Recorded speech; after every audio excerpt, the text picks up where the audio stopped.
네, 안녕하십니까 여러분. 수학정보 김쌤입니다. 자, 오늘은요 수학이 쉬워지는 시간 김쌤의 실전접근법 이론편을 준비했습니다. 이 실전접근법은요 아래와 같이 어려운 문제들을 여러분들이 시험장에서 스스로 풀 수 있게 알려드리는 건데요. 이게 왜 중요하냐, 뭐 답지나요 주변 강사들이 또는 남이 잘 푸는 게요 의미가 없습니다.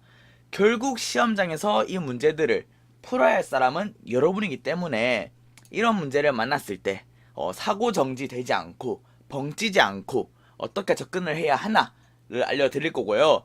이론편이 있는데요. 다음 편은 실전편으로 이번 6월 9월 모의평가 고난이도 문제를 통해서 어떻게 써먹는지를 또 보여드릴까 합니다.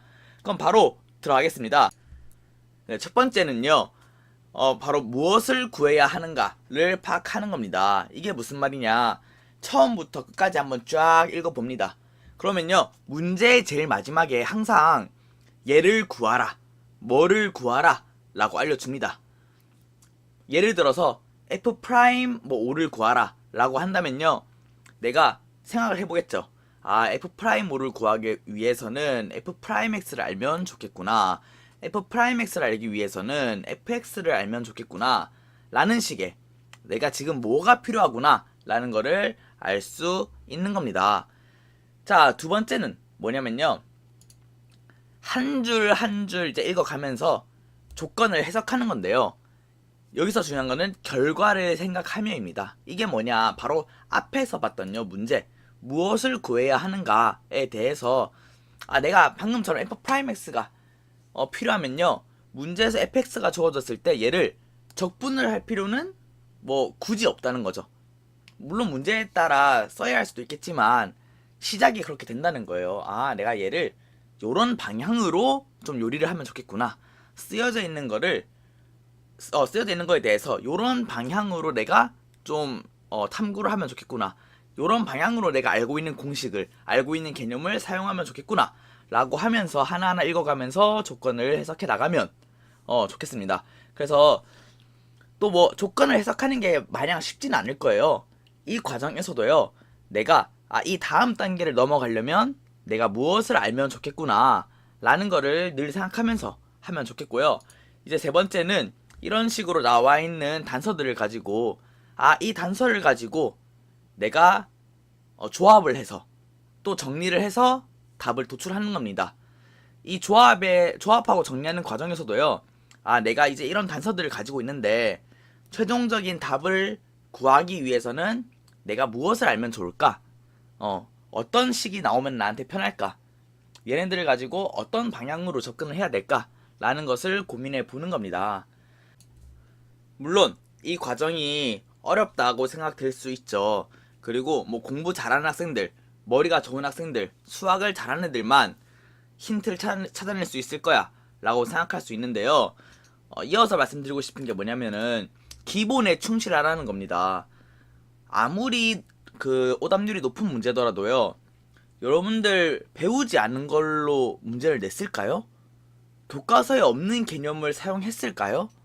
그렇지는 않다는 겁니다. 어차피 배운 선에서 나올 거고요. 그렇기 때문에 겁먹을 필요도 없는 거죠. 우리가 문제를 풀 때 뭐 문제가 아니라 뭐 전쟁을 한다, 싸움을 한다 하더라도요 이미 나는 질 거야 라는 마음을 먹고 문제를 풀면 당연히 안 풀리죠. 지금 대부분의 학생들이 이 21, 29, 30은 어차피 내가 못 푸는 거야, 손을 대도 결국 못 풀 거야 라는 마음이 있기 때문에 시도를 안 하다 보니까 더 못 푸는 겁니다. 겁먹지 않고 이거 내가 배운 손에서 어차피 나올 건데 뭐 내 이 문제 한번 풀어보겠어, 한번 내가 이 문제 박살 내보겠어, 내가 그 정답률 3% 안에 드는 사람이 돼보겠어 라는 마음으로요, 아니면 적어도 할 수 있는 데까지는 해보겠어 라는 마음 가지고 시작을 하면요 이전보다는 조금 더 많이 풀리지 않을까 생각이 듭니다. 그리고 또 기본에 충실한 표현에 대해서 조금 더 자세히 알려드리면요, 결국 그 개념이라는 게 배웠던 선에서 나올 건데 그 개념을 이제 활용하는 방법을 이제 알려드릴 건데요.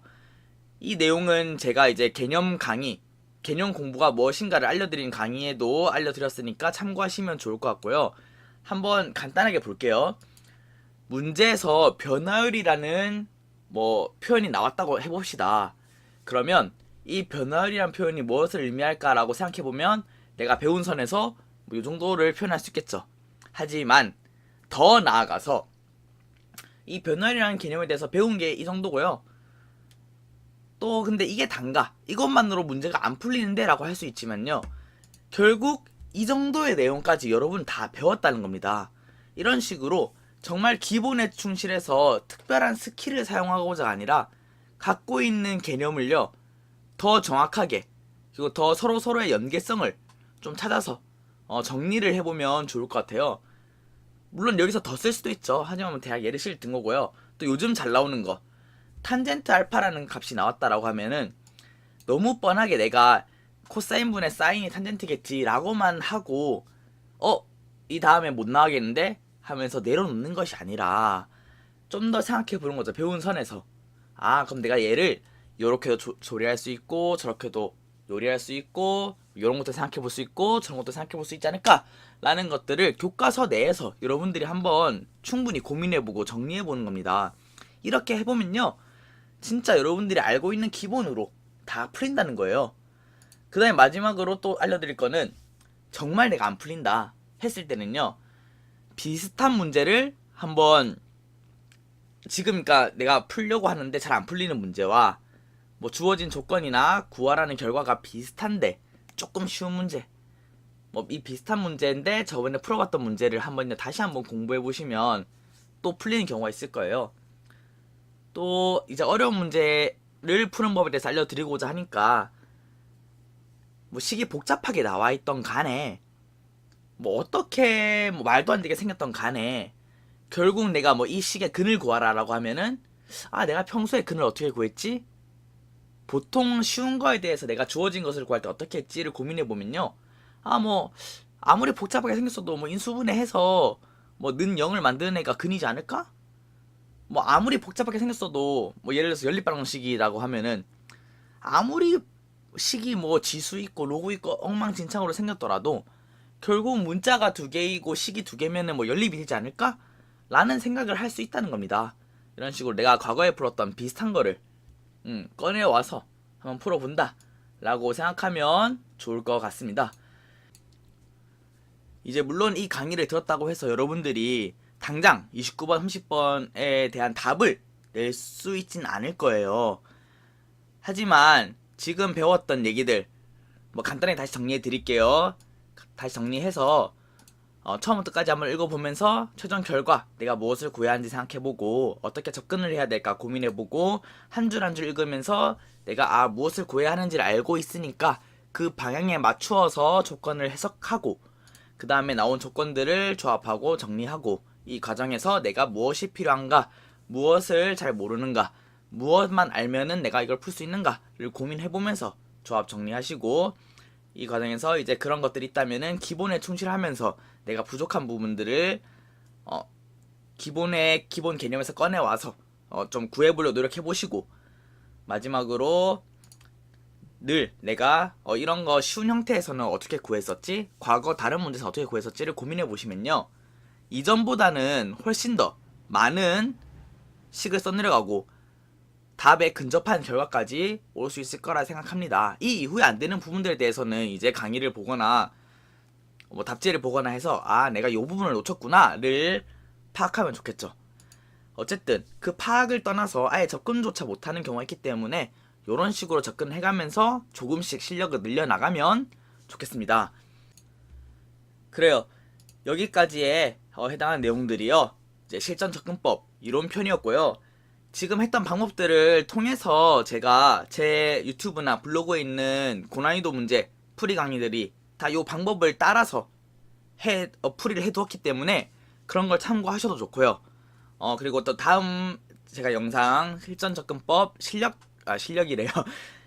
실전편에서는요, 또 이 방법들을 이번 6월, 9월을 통해서 다시 한번 간단하게 언급해 드렸으니까 역시 참고하셔서 수능 날에는 여러분들이 원하는 좋은 결과, 그리고 21, 29, 30 중에서 뭐 하나 이상 맞출 수 있는 여러분들이 되었으면 좋겠습니다. 그래요. 기타 문의사항은 오른쪽 수학정보 김쌤으로 주시면 감사하겠고요. 다음 강의에서 찾아뵙겠습니다. 감사합니다.